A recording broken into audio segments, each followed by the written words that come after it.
कभी नहीं मरेगा, अनंत जीवन उसका, और उस पर दंड की आज्ञा नहीं होती। हालेलुया। जिसने वचन पर विश्वास किया उस पर दंड की आज्ञा नहीं होती। किस पर विश्वास किया है? वचन पर। कोई पादरी पर विश्वास नहीं करना, कोई पास्टर पर विश्वास नहीं करना, कोई विश्वासी पर विश्वास नहीं करना।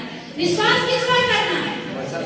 परमेश्वर के वचन पर। कोई चमकाई और छुटकारे पे भी विश्वास नहीं करना, चमत्कार पे भी विश्वास नहीं करना।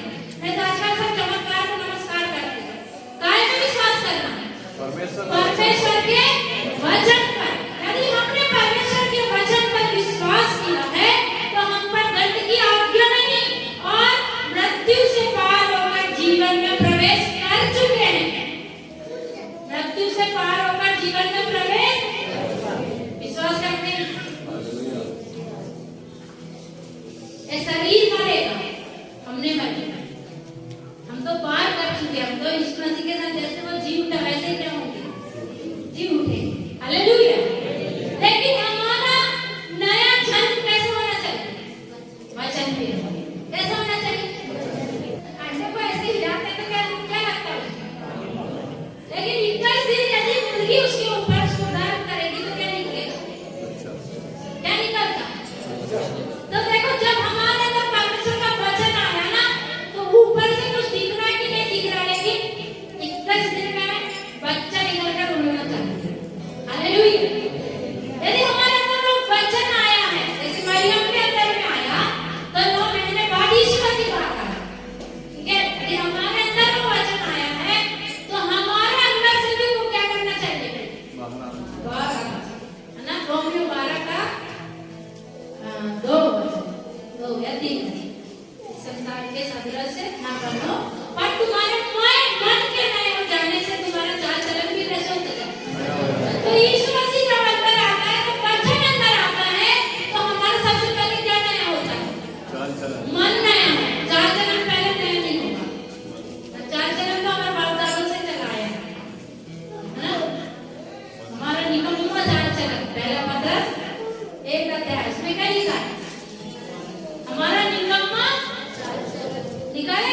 रोमियो को लिखी ना मैंने, रोमियो 12 अध्याय और उसका 2 वचन। हाँ, पढ़ो। इस संसार के सदस्य न बनो, परंतु तुम्हारे मन के न्याय हो जाने से तुम्हारा चाल चलन भी बदलता जाए, जिससे तुम परमेश्वर की भली और भावनी और सिद्ध इच्छा अनुभव से मालूम करते रहो। हालेलुया।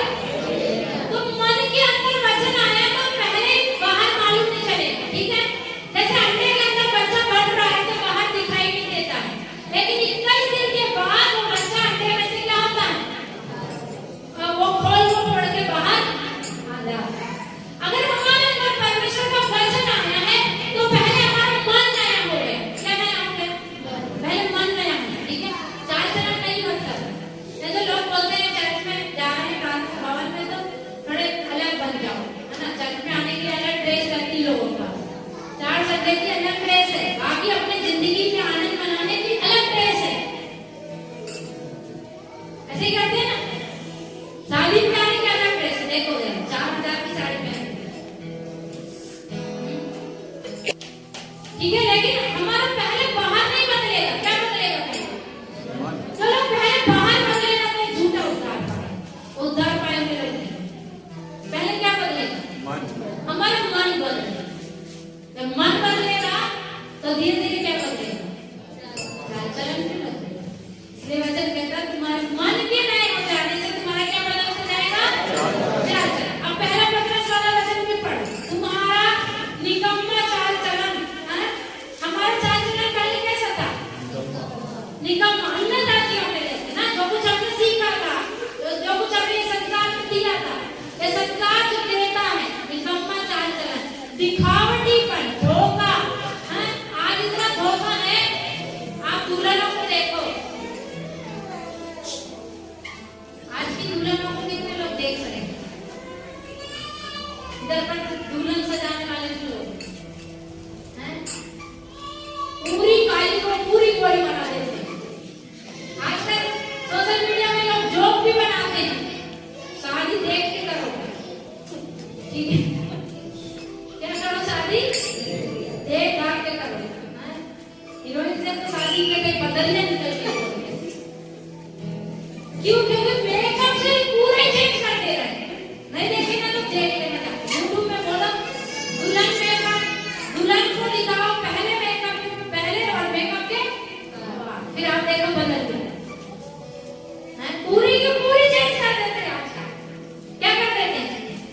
तो ये संसार आपको बहुत कुछ झूठ देता है। हमारे पास जी कहते हैं हम शादी लगाने आएंगे ना तो हमारे को पहले ही बुला के बिठा के बता देते हैं, दुल्हन को बता देना हमारे हिसाब से आएगा, अपने हिसाब से नहीं आएगा। कि दुल्हन कैसे आना चाहिए? सच्चाई के साथ ना, बहुत सारे तोप ताप के नहीं आते, झूठ झाड़ बना। कैसे दुल्हन होना चाहिए? सच्ची दुल्हन। कैसी दुल्हन होना चाहिए? जो सच है, वो सच है। काली की गोरी मत बनाओ, हैं? गोरी की काली मत बनाओ। दुल्हन को सच्चाई में लेकर, क्योंकि दुल्हन क्या दिखा रही है? जो मसीह भी है ना, वो क्या दिखाता है? वो पूरा पूरा प्रभु यीशु मसीह के आगमन और उसके विवाह को दिखाता है। इसलिए मसीह विवाह भी कलीसिया में करके दिखाया जाता है कि जैसे दुल्हन तैयार है अपने दूल्हे के लिए, वैसे ही कौन तैयार होना चाहिए? कलीसिया। हालेलुया। तो ये संसार ने आपको सब कुछ झूठ दिया और दे रहा, झूठ पे और झूठ। तो ये संसार ने आपको निकम्मा चाहता है। तो पढ़ेंगे पहला पत्रस 1 अध्याय उसका 18 और 19 वचन पढ़ेंगे।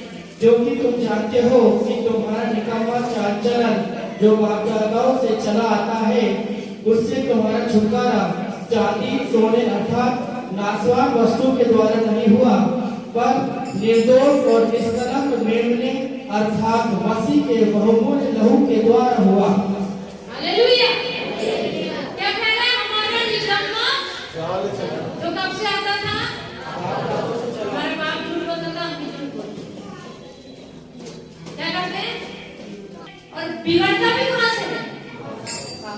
लेकिन हम कैसे सुधरे? हम भी बाप पे गए थे। हमारा बाप झूठ बोलता था, हम क्या करते थे? हमारा बाप नियत मारता था स्त्रियों पे, हम भी क्या करते थे? हैं? ऐसे करते थे ना? सच बोलो ना भाई लोग। संसार को देखो, देखते थे कि नहीं देखते थे? एक से मन नहीं बात करते, कितने को देखते थे? जो भी सामने से जाती थी उसको भी देखते थे। और एक स्त्री लोग भी कम नहीं होती, ठीक है? वो भी देखती है। तो ये कहां से आ रहा था? कहां से आ रहा था? झूठ बोलना कहां से आ रहा था? चोरी करना कहां से आ रहा था? हमारा निकम्मा चाल चलन जो मसीह यीशु को जानने के पहले था, वो कहां से आया था? हमारे बाप दादों से। तो उससे छुटकारा पाने के लिए सोना चांदी काम का नहीं था। आज मनुष्य को सबसे ज्यादा कीमती क्या लगता है? बच्चे लोग डिस्टर्ब नहीं कर, थोड़ी देर और बताएंगे, फिर प्रार्थना करें।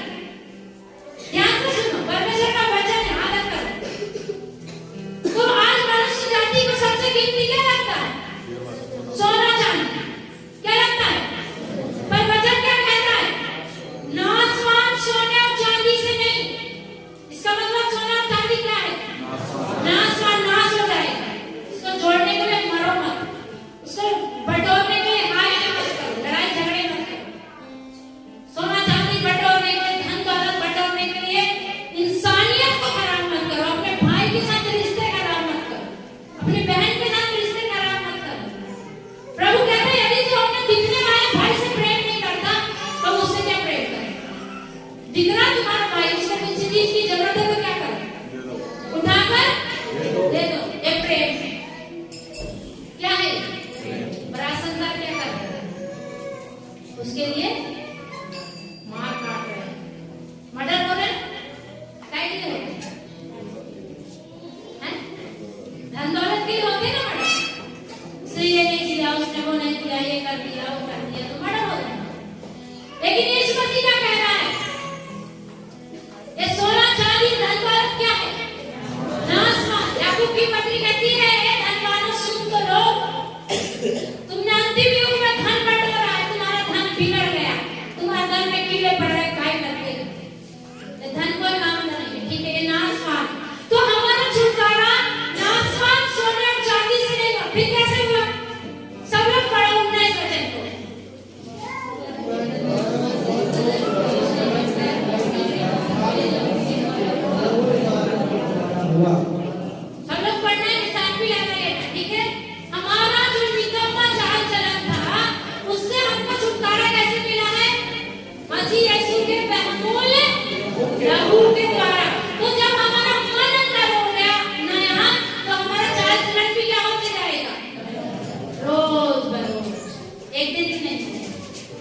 कैसे होगा?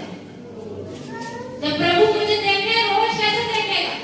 हाँ, आज थोड़ा ये बदला, आज थोड़ा नया हुआ। ये काम कैसे होगा? रोज भर होगा, ठीक है? एकदम से नहीं होगा। पेड़ कैसे बढ़ता है? धीरे धीरे बढ़ता है, एकदम से नहीं बढ़ता। चमत्कार नहीं होता। तो हमारा चाल चलन कैसे बदलेगा? हमारा मन बदलना चाहिए। पहले क्या बदलना चाहिए? मन बदलना चाहिए। जब मन बदलेगा, और मन कैसे बदलेगा बताइए मैंने? इसलिए कहती लिखो, हाँ दूसरा किधर है? कैसे बदलेगा मन? वचन के द्वारा। अब वहीं पर 23 वचन को पढ़ लो एक बार। पहले 1:23 वचन। क्योंकि तुमने नाशवान नहीं पर अविनाशी जीव से परमेश्वर फिर से पढ़ो। क्योंकि तुमने नाशवान नहीं पर अविनाशी बीज से परमेश्वर के जीवते और सदा ठहरने वाले वचन के द्वारा नया जन्म पाया है। हालेलुया।